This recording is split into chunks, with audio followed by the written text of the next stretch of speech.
Assalamualaikum and welcome to PAD, one of a show of the National Unity Policy. I'm your host, Binti ANUAR, and together we will explore all the concept of this policy with three our panelists from different locations to discuss the many parts of the policy that aims to strengthen the unity of the nation with diverse races, culture, and religions. Before the implementation of the National Unity Policy, Malaysian government sought to create social cohesion through different efforts and policies. To dive deeper into its history, we turn to Noorbaizura binti ZULKIFLI as our first panelist to explain the history. Throughout the history, Malaysia's government sought to create social cohesion through different national policies such as the National Education Policy, the National Culture Policy, the National Security Policy, and the National Community Policy that had a positive impact of bring peace and prosperity, but beef incertain between ethnic are still exist. The Minister of National Unity has been re-established 10 March 2020 under the Prime Minister Tan Sri Dato Haji Muhyiddin bin Haji Muhammad Yassin, with responsibility to drive and lead the Malaysia's unity agenda. This initiative led to implementation of the National Unity Policy 2021 that acts as the umbrella policy that directs the government's roadmap for strengthening national unity and integration. This policy has been developed with the Federal Constitution and Rukun Negara as its goal to shape a Malaysian nation that understands and appreciates the Federal Constitution as well as the national tenet. It contains three principles of unity and supported by 12 strengths. Since Malaysia is a nation with ethnic, linguistic, religious, culture diversity, the concept of unity emphasizes is unity in diversity. Based on this index, although Malaysia's position dropped by 4 places from the preceding years, there was an improvement in terms of the index value by 0.00 points. Among the indicators measured were the quantity and intensity of in-country conflicts, political stability, perspective on crime and violent demonstration. Let's hear from our second panelist, Noorbaizura binti Mazlan, regarding the cost, budget and expenses to run this policy. Okay, based on the data given, we could see that the government already set up some budget from the re-establishment year of the Ministry of National Unity in 2020. This concludes that the government already runs the efforts towards multiple unity programs before the implementation of the National Unity Policy in 2021, and we believe that the programs are intended to collect the data about Malaysia's current unity performance and the cooperation of the society towards government's unity programs. In year 2023 to 2035, the unity projects are still one of the important subjects for the nation. As a result, the current unity government, despite comes from different party and ideology, they are still continue the efforts of unity when the Madani government keep increase the budget allocated for the unity project from year 2023 to 2034. Meanwhile, during the presentation of budget 2035, the government keeps striving for a good result on unity in Malaysia that coordinate with their team as a unity government when they announce more additional budget on multiple unity projects for the year of 2025 for other aspects of unity that still did not reach the desired potential. With our third panelist, FAZIRAH binti GOLINDUK, we're going to look at the benefits gained by this policy.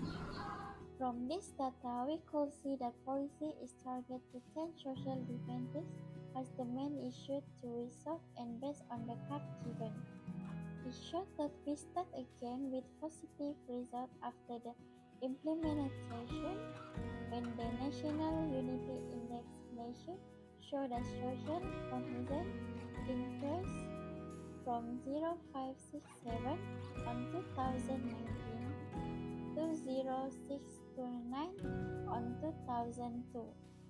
and we manage the sector and good rank. For being in top 10 in ranking for the Global Fish Index in 2024 compared to the 23 years rank on 2021 that provide all the effort and slowly but surely bear the fruit of success. The actors that involved in formulating this policy are the Minister of National Unity, Datuk Halimah binti Muhammad Sadiq, the Prime Minister Tan Sri Datuk Haji Muhyiddin bin Haji Muhammad Yassin, Department of National Unity and Integration, the Malaysia Indian Transformation Unit, Kawasan Rukun Negara Secretariat, Rukun Negara Club, Friends of Unity and Unity Genius Daycare Centre throughout the country. Among the programs are programs Semara Unity Malaysia, with Rumah Kami Exhibition Activity, Wakatan Santa Perpaduan, Ceria Popstar Perpaduan 100 Hari Keluarga Malaysia program with various activities such as culture, performance and arts.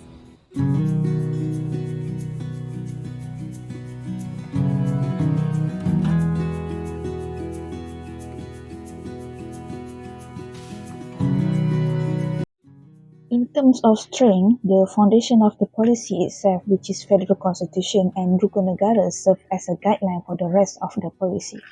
Next, this policy focusing to foster the national identity within the society so that they could build the sense of belonging for the country, not as an individual or certain group, but as a whole. Lastly, if we look at the weakness side, factors that hinder the policy achievement are the misconception of equality in society.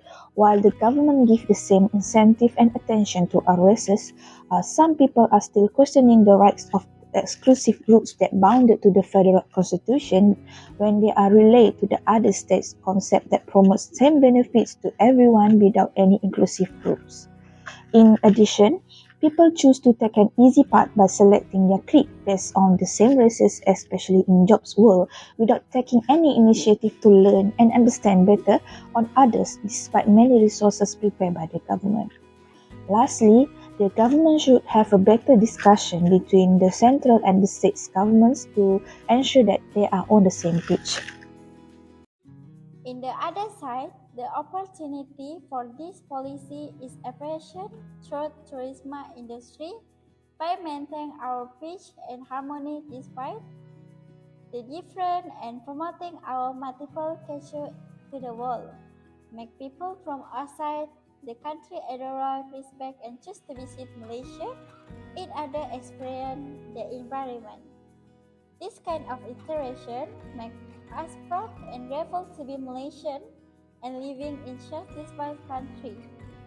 Another benefit is when people use the social media to show a good tolerance and cooperation between different race, choose has festival and entertainment video, the content video, and the real life situation clip that make a good example for others. Lastly, internal threats for the policy, the ideology played by different political parties in order to trust each other down, especially when we have an issue related with the religion and race. It takes an opportunity for political parties to blame others, influence the society with hatred and keeping provoking the issue for their own benefit. Next is the illegal immigrants also push the threat for unity in various expressions, taking up the local job and business, and their crimes disturb mental health of society. Since we have lived in fear, lastly, the ideology from the outside also affect the unity when they keep promoting behavior that contrasts with the Rukun Negara. In summary, the National Unity Policy is a continuous initiative of the government from past policies that have contributed a good result but still need the improvement. This policy have been planned strategically and covered every aspect of the society. Even with the change of political faces with different party and bearing, it does not hinder these important efforts towards the unity of citizens in the country.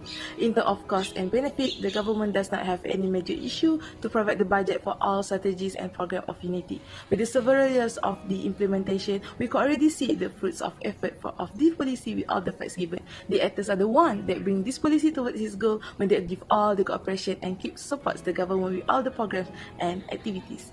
This is the end of the show. I hope that you can gain some great understanding regarding this policy and continue to support our government efforts towards unity. I'm SUHAILA, your host. Bye bye. Until next time.